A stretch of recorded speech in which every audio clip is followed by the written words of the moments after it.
बिस्मिल्लाहिमिनश्शैतानिर्रजीम बिस्मिल्लाहिर्रहमानिर्रहीम। प्यारे बच्चों, अस्सलामु अलैकुम वरहमतुल्लाहि वबरकातुह। तो आज हम प्रेशर के बारे में बात करते हैं। सबसे पहले हम इसकी डेफिनेशन के बारे में बात करेंगे, फिर यूनिट्स, फिर प्रेशर एक्सर्टेड बाय लिक्विड्स और लास्ट पे प्रेशर एक्सर्टेड बाय गैसेस। तो सबसे पहले डेफिनेशन के बारे में हम इसकी बात करेंगे कि डेफिनेशन क्या है प्रेशर की। तो मैंने डेफिनेशन लिखी है यहाँ पे, the force acting on a unit area of a surface is called pressure. किसी पर्टिकुलर एरिया पर कितना फोर्स एक्सर्ट हो रहा है तो वो उस एरिया का प्रेशर कहलाएगा।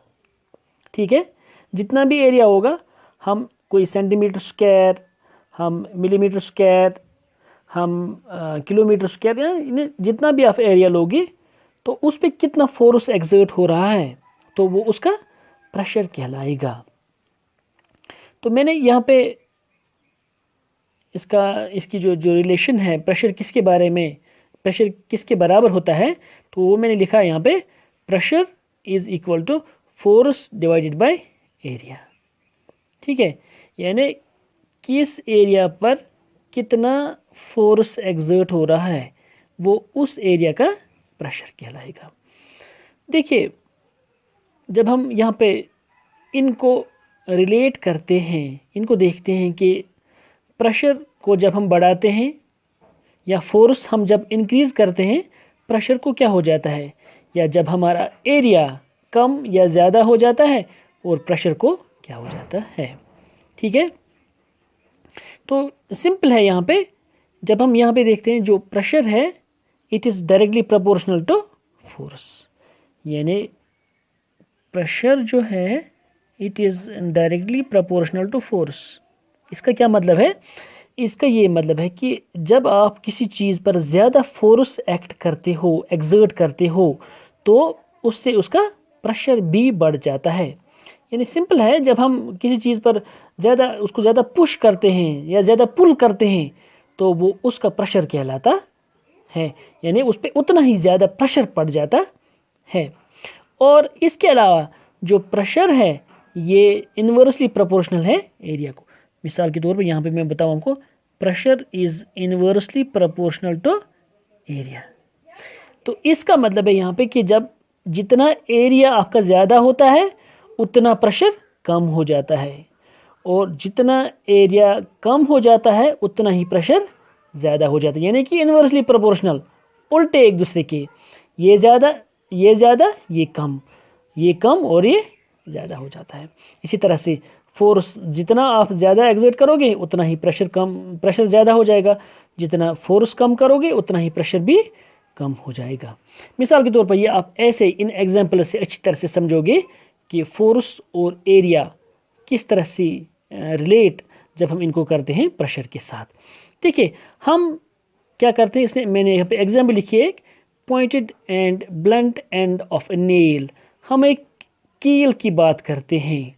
जो कील होता है, तो जब हम कोशिश करते हैं उसको किसी वुडन प्लैंक, सपोज कोई वुडन प्लैंक है ये, तो हमें उसमें उसको इंसर्ट करना हो। सपोज यहाँ पर कोई वुडन प्लैंक है ये, और मुझे इसमें कोई कील घुसाना हो।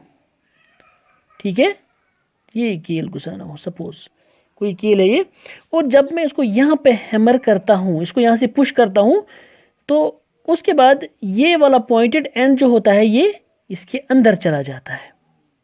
इसी तरह से अगर हम इसका जो ब्लंट एंड होता है, इसका जो टॉप होता है किसका, इसी नेल का, तो जब आप इसको नीचे की तरफ लाओगे और इसका जो पॉइंटेड एंड है वो ऊपर की तरफ रखोगे, फिर जब आप इसको इसके अंदर घुसाना चाहोगे तो ये इसके अंदर नहीं घुसेगा। इसका क्या मतलब है? इसका ये मतलब है कि जो ये केल यहाँ पे था ये इसके अंदर कैसे चला गया? ये ऐसे चला गया क्योंकि इसका जो एरिया था, जो पॉइंट ऑफ कांटेक्ट था इसके साथ, वो काफ़ी कम था। लेकिन इसके मुकाबले में अगर आप यहाँ पे देखोगे, इसका एरिया जो है वो ज़्यादा है, जिसकी वजह से ये इसके अंदर नहीं घुस पाता है जितना फोर्स भी आप यहाँ से अप्लाई करोगे। यानी अगर आपको इसके अंदर इसको घुसाना हो तो आपको ज़्यादा से ज़्यादा फोर्स अप्लाई करना पड़ेगा, लेकिन यहाँ पे आपको कम फोर्स, ज़्यादा फोर्स देने की ज़्यादा ज़रूरत नहीं है और ये इसके अंदर चला जाता है। तो ये मैं आपको बताऊं कि ये डिपेंड करता है कि आपका जो एरिया है वो कितना है। यानी अगर आप इसका देखोगे, इस वाले नेल का इसका एरिया ज़्यादा है, तो इसीलिए इसको यहाँ पे प्रेशर भी ज़्यादा, सॉरी यहाँ पे इस पे प्रेशर कम पड़ेगा। ठीक है। इसी तरह से ये वाला नेल जो है, इसका जो पॉइंट ऑफ कांटेक्ट है या जो पॉइंट यहाँ पे इसके साथ टच करता है, इसका जो पॉइंटेड एंड जो टच इसके साथ करता है, तो इसका एरिया कम है, तो इसीलिए इस पे जो प्रेशर है वो ज़्यादा पड़ता है, जिसकी वजह से ये इसके अंदर चला जाता है। यानी जब हम इन पे सेम फोर्सेस एक्ट करेंगे, जब हम सेम फोर्स इन पे एक्ट करेंगे तो वो ये इसके अंदर नहीं चला जाएगा और ये जल्दी जल्दी चला जाएगा। क्यों? क्योंकि इनका एरिया डिपेंड यहाँ पे वेरी करता है, इसका ज़्यादा है और इसका कम है। और उसके बाद फिर इसी तरह से आपको पता है कि यहाँ पे जब हम बचपन में, जब हम भी स्कूल जाया करते थे, तो हमारे साथ बैग्स हुआ करते थे, तो उन बैग्स के जो स्ट्रैप्स हुआ करते थे, जो स्ट्रैप्स जिसको हम कश्मीरी में क्या बोलते हैं, रंदक, है ना, जो बैग्स के जो पीछे होते हैं, जिनको हम बांधते हैं फिर पीछे से। ठीक है। इसी तरह से मैं यहाँ पे और एक लूँगा।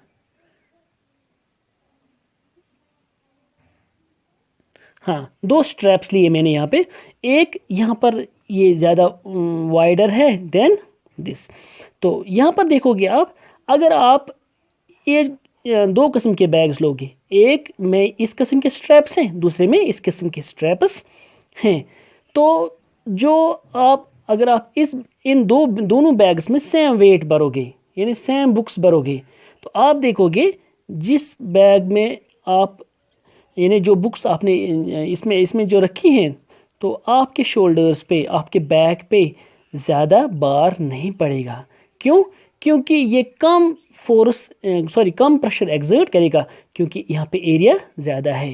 यानी एरिया ज़्यादा है, प्रेशर कम पड़ेगा। यहाँ पे चूंकि एरिया कम है और इस पे प्रेशर ज़्यादा पड़ेगा। तो इसी तरह से बहुत सारी एग्जांपल्स हैं हमारे पास, जिसमें हम क्लियरली ये समझ सकते हैं कि जितना एरिया ज़्यादा होता है उतना ही प्रेशर उस पर कम पड़ता है, और जितना एरिया कम होता है उतना ही प्रेशर ज़्यादा हो जाता है। तो इस तरह से आप देखोगे कि प्रेशर को हम इन्हीं सिंपल वर्ड से समझ सकते हैं। उसके बाद फिर यूनिट्स पे आते हैं कि यूनिट्स क्या होते हैं प्रेशर की। देखिए, एक जो यूनिट्स होते हैं, ये सिंपल यूनिट है इसका एक पास्कल। हम प्रेशर को पास्कल्स में मेजर करते हैं। तो पास्कल चूँकि एक साइंटिस्ट थे, उन्हीं के नाम पे इसका नाम पास्कल रखा गया। लेकिन इसका और एक यूनिट भी है, that is newton per metre square. देखिए, न्यूटन पर मीटर स्क्वायर इसका कैसे है, क्योंकि हमें पता है pressure is equal to force divide by area. तो फोर्स का यूनिट क्या है, दैट इज न्यूटन, और एरिया का क्या है, दैट इज मीटर स्क्वायर। तो इस हिसाब पे इसके बेस पर हम इसका ये यूनिट भी निकालते हैं, that is newton per metre square. तो इस तरह से इसके यूनिट्स हो गए। हम इसका यूनिट पास्कल भी लिख सकते हैं या न्यूटन पर मीटर स्क्वायर भी लिख सकते हैं। अब हम आते हैं प्रेशर एक्सर्टेड बाय लिक्विड्स। देखिए, जो लिक्विड्स होते हैं वो भी एक्सर्ट करते हैं प्रेशर। तो हमारे पास बहुत सारे एग्जांपल्स हैं इसकी। अगर मैं एक सिंपल एग्जांपल देता हूं आपको यहाँ पर, जिससे आप इसको समझ सकते हैं।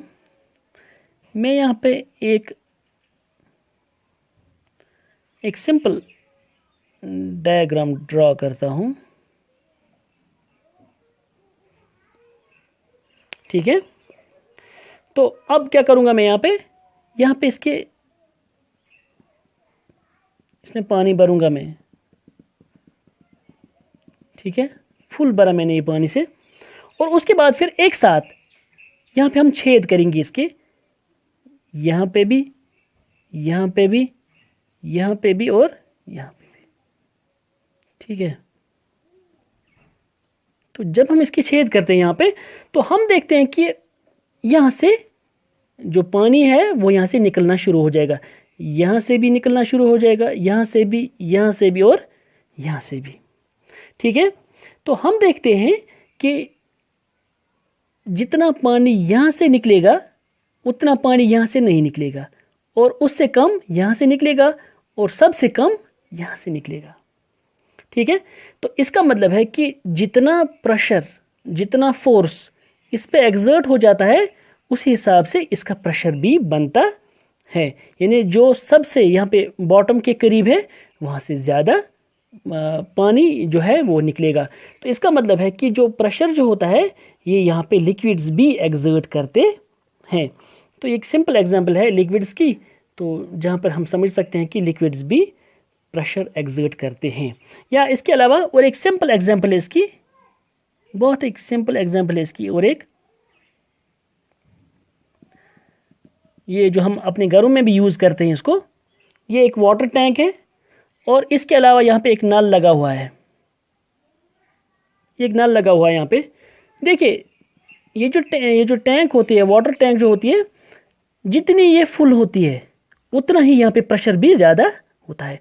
जितना ये कम होना शुरू हो जाता है, आहिस्ता आहिस्ता से जितना ये कम होना शुरू हो जाता है, उसी हिसाब से यहाँ पर भी जो प्रेशर होता है वो भी कम होना शुरू हो जाता है। तो यहाँ से भी हम अच्छी तरह से ये समझेंगे कि जो लिक्विड्स होते हैं वो भी प्रेशर एक्सर्ट